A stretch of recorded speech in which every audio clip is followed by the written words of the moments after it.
Hello, ചക്ക കൂട്ടാനുണ്ടാക്കുമ്പോൾ അയില മീൻ കറി ഇങ്ങനെ ഒന്ന് ഉണ്ടാക്കി നോക്കിയിട്ടാണ്. നല്ല ടേസ്റ്റാണ്.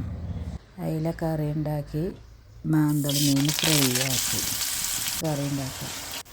ഉലുവട്ട് ചതവുകളിട്ടെടുത്തു.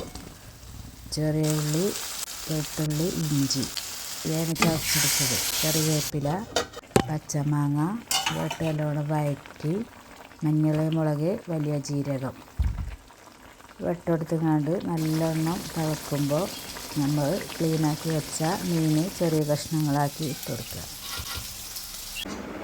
അങ്ങനെ മീൻ കറി കുറച്ച് എരിവ് കൂടുതലുണ്ടാകും ചക്കയിൽ കൂട്ടുമ്പോൾ. പിന്നെ 2 മാന്തൾ ഫ്രൈ ചെയ്തെടുക്കുക. കുറച്ച് മാന്തൾ, മാങ്ങട്ട മീൻ കറിയും ചക്ക കൂട്ടാനും.